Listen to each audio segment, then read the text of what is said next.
So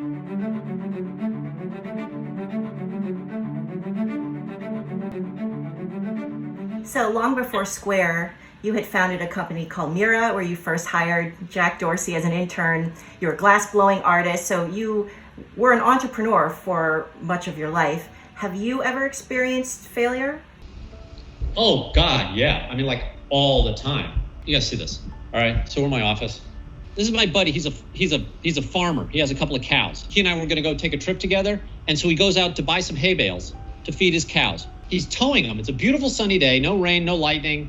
The hay bales spontaneously burst into flames. I see this every morning as I walk into my office because in my world, everything does that. Everything. You think you're just putting some hay on a trailer to feed to a cow, and it bursts into flames. That's the world of the entrepreneur. And it's asking me if I'm used to dealing with failure. It's almost like that's all I deal with. Why did you decide to write this book? I wanted to get a bunch of entrepreneurs off the sidelines. And so I thought the book was a good way to do that. Basically, I stumbled onto this formula that we used at Square to build this, $30 billion company. We didn't do anything that special. And it always felt sort of strange to me that we were this successful. And then I saw this formula that has allowed other companies to do the same thing. So in 2014, Amazon came after you with a competing product called, I think, Register, and they copied you and they offered it at a lower price. But then, Yes.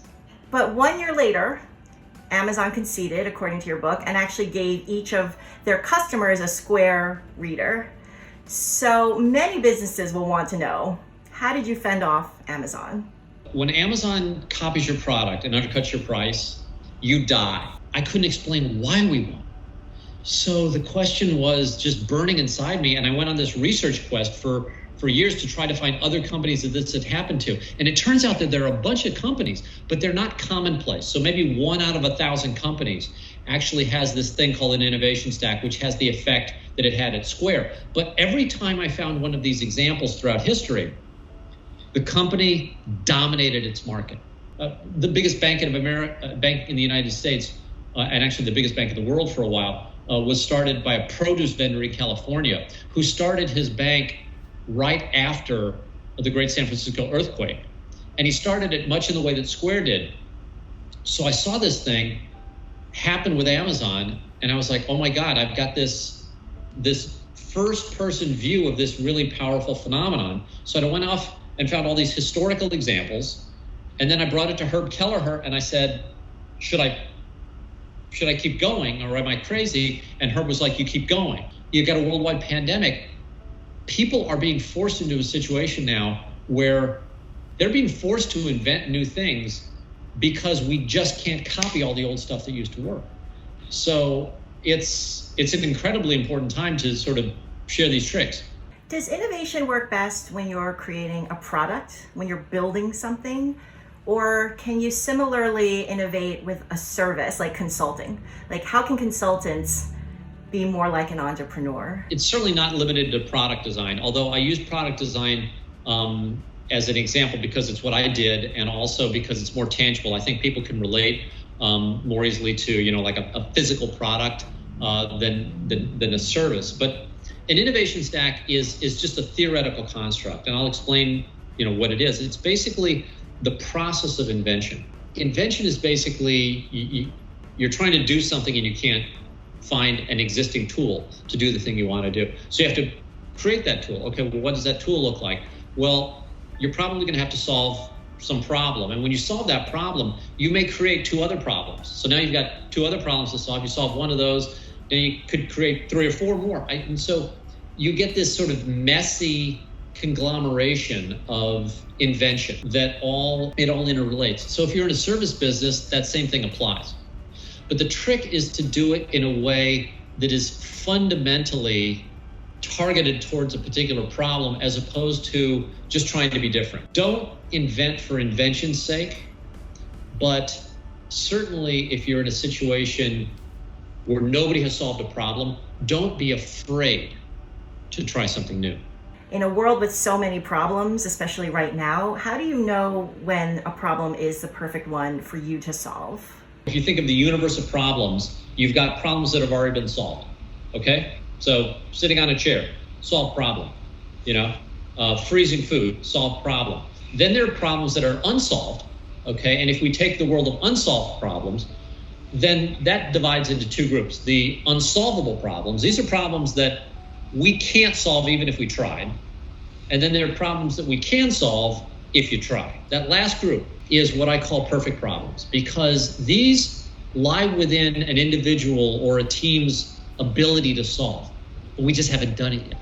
Entrepreneurs, inventors have to have this hubris. They have to have a certain amount of willingness to fail and try again, and maybe try again 15 times if it requires 15 tries. It's very difficult because we're taught and we're raised as, from little children up through all of academia, it teaches us to respect experts. Hire the expert, get the credential, get the certification. Well, you can't hire an expert for something that hasn't been done.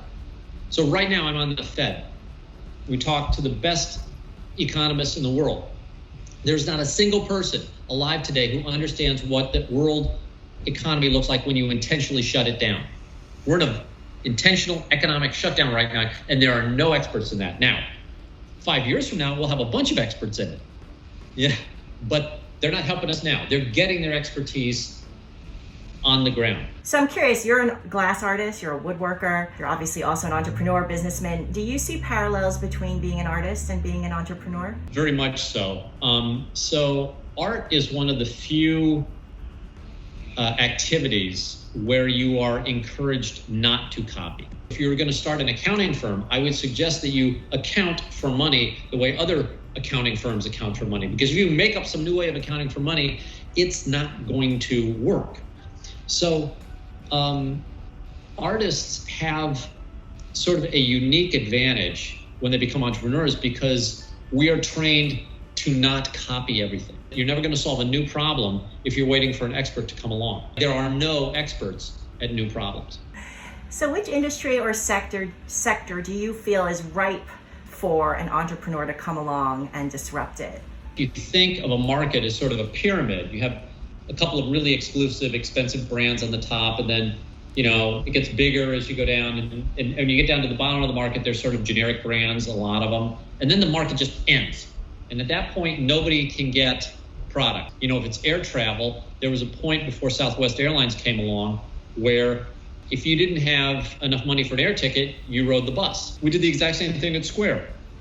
We took merchants who weren't using credit cards, and we gave them the ability to take credit cards. So when people ask me where there's opportunity, I always say, look at something that we all enjoy, and then look where that line is that separates the people who get to enjoy it from the people who don't. One of the things I discovered in researching this book was that the greatest entrepreneurs throughout history that I was able to study, none of them were volunteers. What I mean by this is these were not somehow special, bold, incredibly gifted people who, pointed towards the desert and walked forward. None of that crap. These were fairly normal people who ended up in pretty difficult situations. Look, we're all in a situation right now that is not of our choosing. None of us would want to be here. But one of the things I'd like the world to know is that the greatest entrepreneurs throughout history have been in equally crummy situations. They're not experts, they're not heroes, they're just people who discovered this fantastically powerful thing and then used this powerful tool to then build great stuff. None of us are all that special. We just happen to have a good set of tools, and it produces phenomenal results.